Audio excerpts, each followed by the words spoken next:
Jeremy Lin, and you're a pretty big ovation.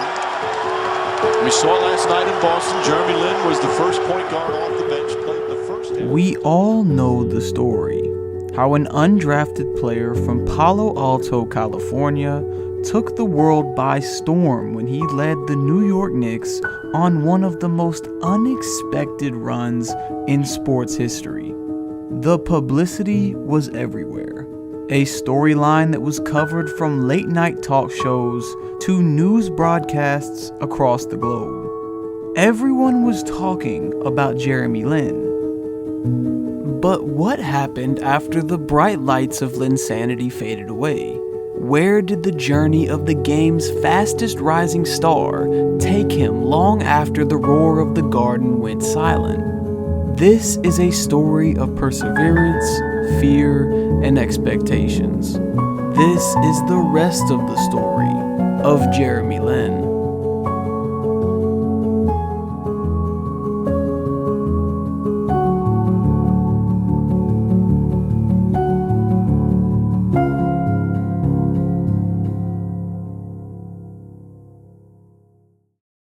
The first domino to fall in the collapse of Linsanity came on February 23, 2012. For the previous 11 games, Lin had been at the height of the basketball world, averaging 24 points and 9 assists as the new starting point guard of the New York Knicks. The crowd on its feet here at the Air Canada Center. Lin puts it up. Bang! Jeremy Lin from downtown, and the Knicks take the lead. The team had gone 9-2 over this stretch, including a big win over Kobe and the Lakers in the Garden, but now found themselves traveling to South Beach for a matchup with the eventual NBA champion Miami Heat.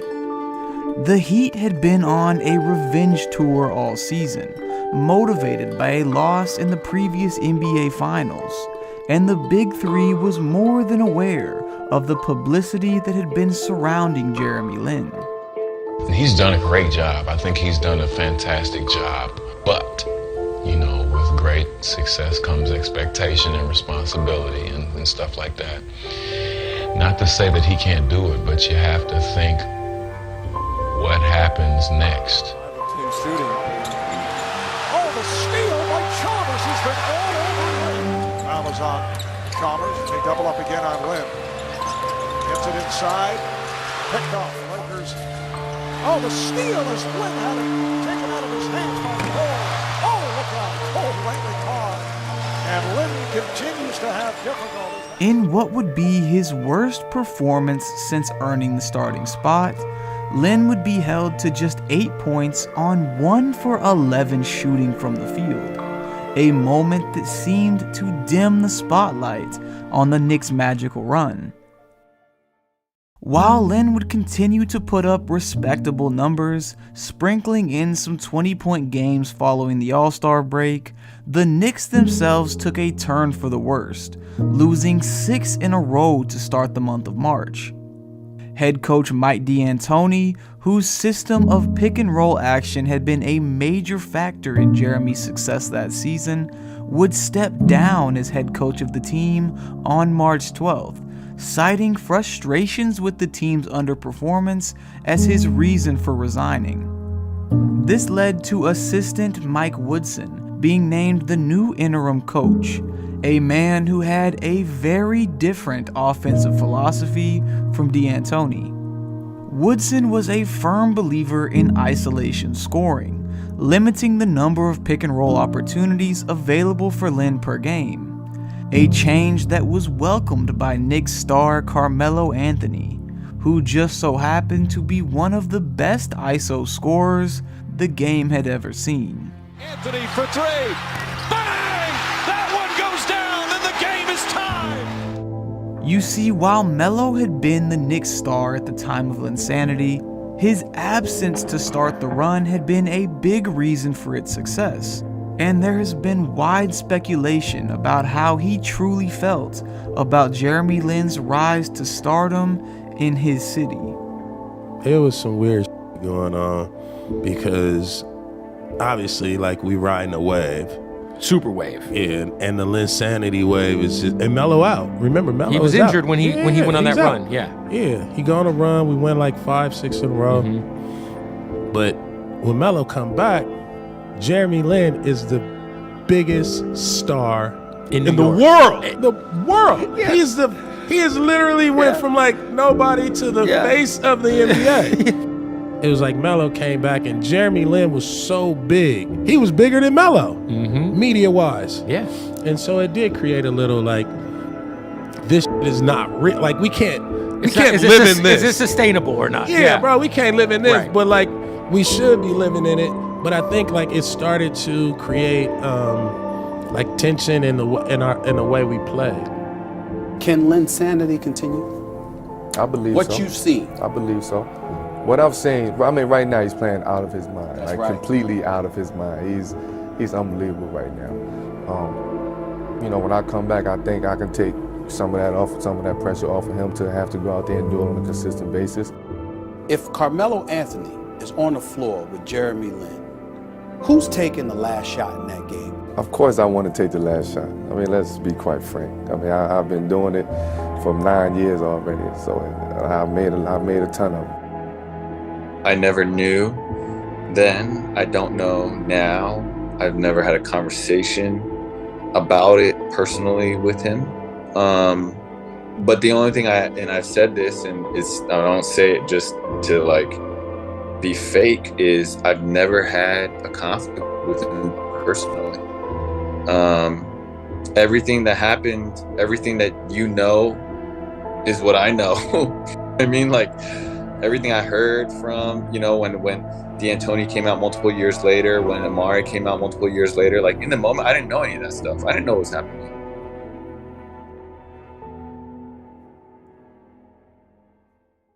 On March 24th, Lin would complain about knee pain following a win against Detroit. And after an MRI, it was revealed that Jeremy had a small tear in his meniscus, an injury that would end his season. In the summer following Lin's breakout season, Jeremy was an unrestricted free agent, with the option to either sign a deal with the Knicks to return or take a bigger contract elsewhere. There were still plenty of questions about if Lin could continue playing at the level he had shown in New York. And when the Houston Rockets laid a 4-year, $28 million deal on the table that summer, the Knicks were left with a decision to make. I thought the Knicks were going to match me. They told me they were going to match me. I just assumed it. Like, I didn't understand what was happening, and I still don't know to this day exactly what happened. At first, New York made it clear they wanted to bring Jeremy back, saying they would, quote, match any contract up to $1 billion.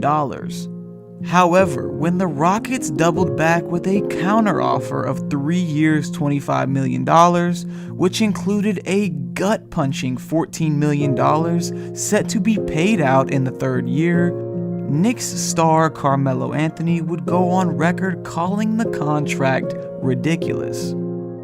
A lot of people try to, kind of jump the gun with that. He's going to be back no matter what. At the end of the day, he was, a free agent, so he was testing the market. Houston threw a big deal out there on the table. So I really don't know. I haven't talked to anybody in the Knicks organization as far as, what's going to happen. While New York had been no stranger to overpaying for players, in this case, they didn't find the deal worth it, electing to let Lin walk, despite the surge he had given the franchise just a few months prior. Jeremy Lin's career after leaving the Knicks was filled with ups and downs. There were rocky stints in Houston and LA, which were filled with Lin chasing the expectations that followed him post-Linsanity. By the time he arrived in Charlotte in 2015, Jeremy had begun to come into his own as a player, finishing in the running for 6th Man of the Year, as he provided a much-needed spark off the bench for the Hornets. Jeremy Lin from long range.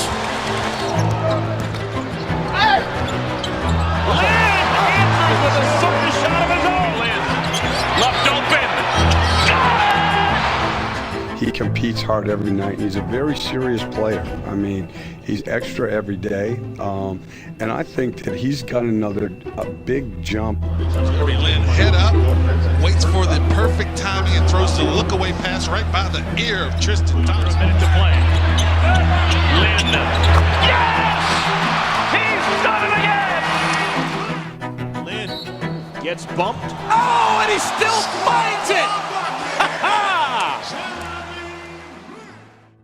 Despite an injury-riddled season in Brooklyn the following year, Jeremy would actually be given some of the primary scoring responsibility for the Nets, putting up his best numbers as a professional. He's stripped by Lin. They start shooting threes if they're not good threes. Lin, that's a three. Lin in his hands, making his own moves. Having gone through the last 4 years, I'm really in a different place where I'm not so concerned what everyone else has to say about me anymore. I'm just really focused on enjoying the presence of God and the present itself. I just have a lot more fun through each day. I smile a lot more. I take things, some of the things I used to really idolize and cause a lot of stress, I'm able to let go of and kind of just stay on that path of getting better every day. Since the last time, I've changed so much as a player. When I first got here, all I could really do was control the ball and play some pick and roll, and I still had a lot of holes in my game, and I still do now, but I feel like I've shored up a lot of those weaknesses. Patrick. Step back for Lin. The last few years playing in a backup position, to me, that's not who I was created to be as a player. That's not natural. You know, I feel like I want to be the guy in the front. I want to be the guy leading the charge, and I feel that here. Lin was primed to be a focal part of the offense in Brooklyn entering the 2018 season. The Nets would hire head coach Kenny Atkinson, an influence who had been an integral part of Lin's success during the Linsanity run. In many ways, he was the only reason why I was even keeping Brooklyn as one of the potential landing spots. Here we go. I think for me, I've gone through a lot of different things. I've been unexpectedly hurt by certain relationships, and so for me, I really trusted Kenny, and trust isn't something that I'm great at these days. You know, we would have dinner together. He always kept up with my games. He would send me texts sometimes saying, hey, watch your game last night, this is what I think, or whatever. And so those things meant a lot to me, and it showed that he genuinely cared about me, and that's a big reason why I kept looking at Brooklyn. You know, I just turned 28, and this is my 7th season with 6 teams, so finally to have some stability is what I wanted out of this year's free agency. All signs pointed to Jeremy Lin once again taking a career leap in NYC, but in the season opener, disaster would strike. The new season is here as we join you tonight from Indianapolis, opening night in the NBA. Needs help, 12 to shoot. Lin makes his move. Lin switching. Sometimes you got to keep it simple and not overpass. Lin sticks it. Staying outside the circle. Second foul on Bogdanovich. Lin. I came down the lane, I shot a layup, and I turned. Lin goes down hard. You could hear the bang as he hit the floor. It's like someone banged knees with me midair, and I looked at the replay and no one touched me. Oh boy. Jeremy Lin is down. I couldn't even straighten my leg, like my leg was bent and it was stuck in that bent position. I was like, just walk off on your own and it's not that bad or you'll be fine. And that clearly wasn't the case. Jeremy Lin's season came to an abrupt end on Wednesday night. The Nets guard suffered a ruptured patella tendon during the... I think it's a shock. I think when Gordon Hayward goes down, it's you're right next to it. You feel it. It's your teammate. My biggest question was kind of like, why now? Felt like I was at a place mentally and physically and with my game where I was ready and poised to kind of break out. Pretty sad on the car ride home, and once I got home, I was like, all right, it's time to turn the page. Like, I had to take this 1 year off, but it'll impact me the rest of my career. I want to thank the guys over at Arena Club for sponsoring this video. This is genuinely one of my favorite sponsors I've ever had. I don't know about you, but I grew up passionate about sports card collecting. It's something that I really liked to do when I was a kid, but I'm telling you right now, if you miss the feeling of opening packs as a kid, this is that on a whole new level. Arena Club is the world's greatest destination for sports card collecting. It allows you to open digital slab packs starting at $25, with each pack containing a real graded card. One click, instant reveal. Alright, so we're about to open our Ruby slab pack from Arena Club. Let's see what we got.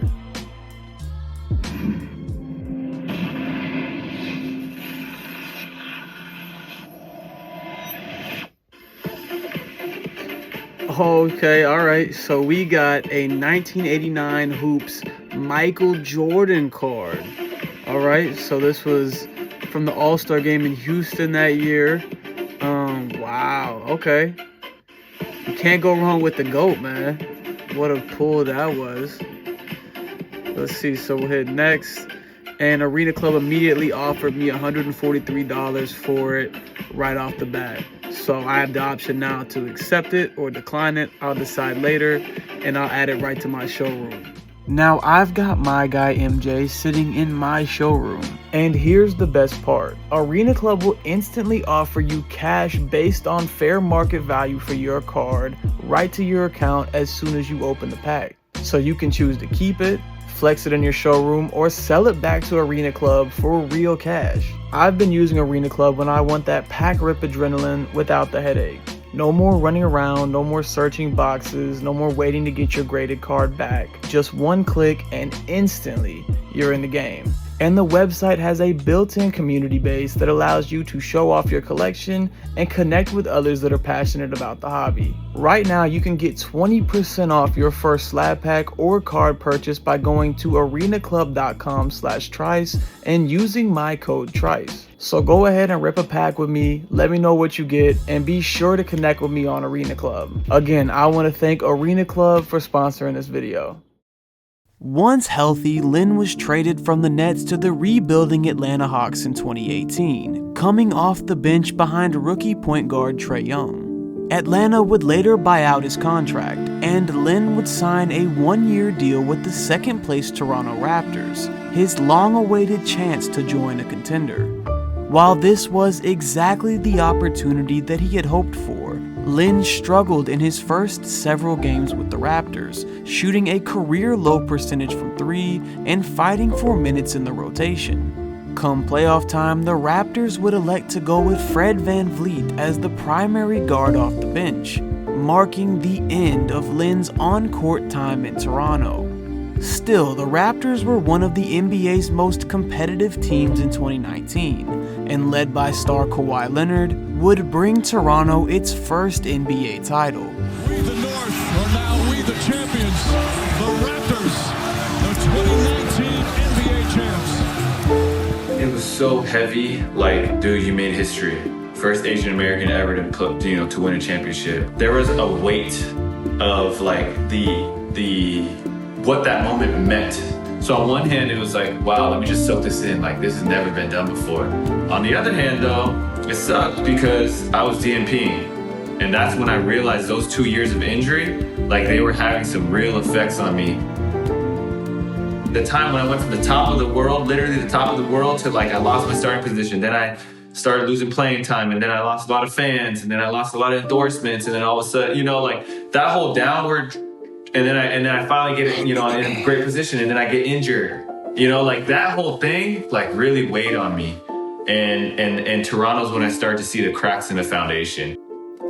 That championship, that's the last time I ever got a chance to really, be a part of the NBA.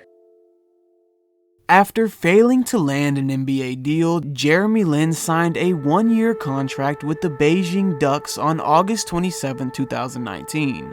As a basketball icon across Asia, someone who had toured China multiple off-seasons, the buzz around the move was massive.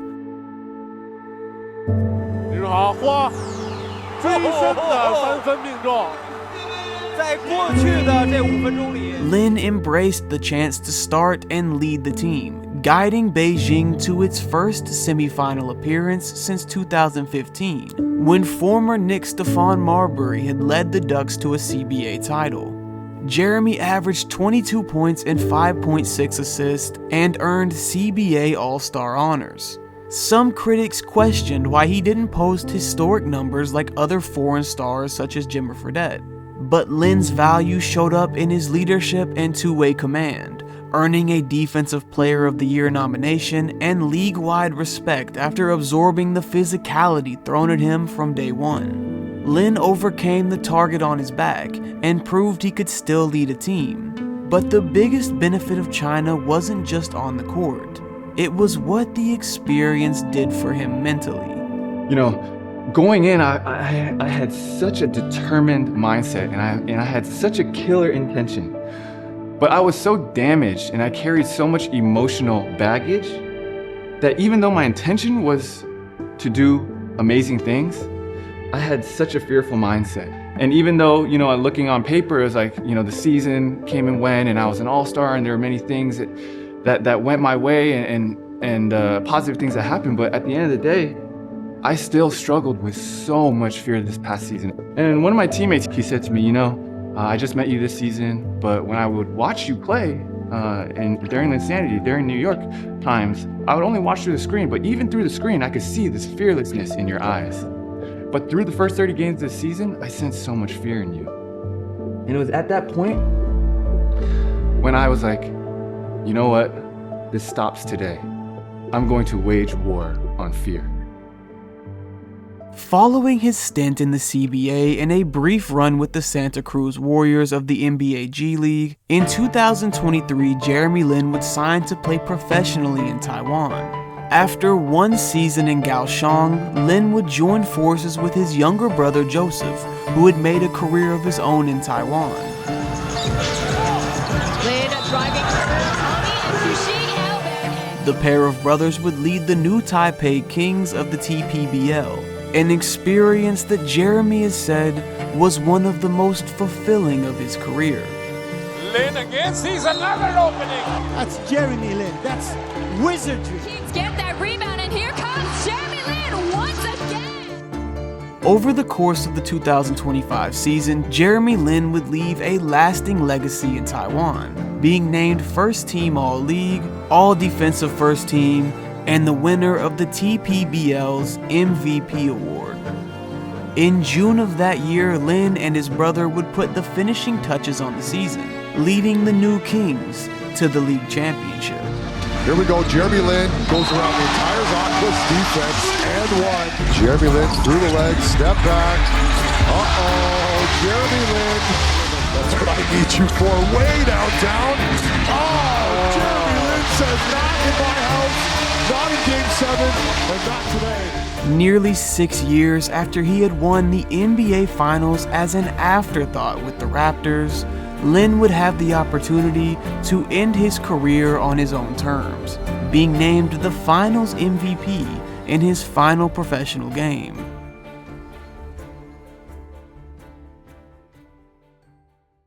This story is bigger than never giving up on your dreams. Bigger than learning from failure. It's the story of overcoming the most dangerous enemy of all, yourself. Because we all carry negativity, words people have said, or beliefs we've built about who we are.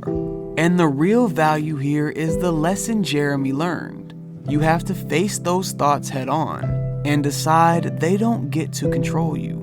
After years of battling expectations and trying to beat the odds, anxiety and doubt crept into Jeremy's mindset and spiraled into something that touched every single part of his life.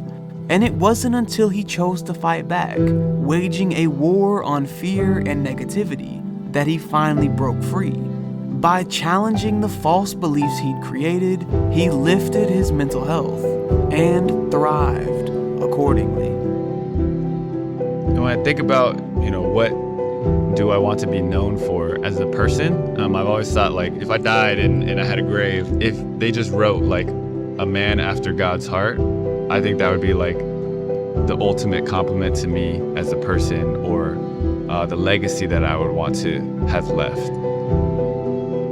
When I think about who is Jeremy Lin as a basketball player, I don't care about being the best or being the first. Really, I just want people to think of me as that was somebody who was willing to go for it, who was willing to chase his dreams, and did his best to do things the right way, play the right way, play for my teammates. And so I always wanted to be somebody that was known for respecting the game, respecting my teammates, respecting the culture of an organization. And that would be the legacy that I would want to leave.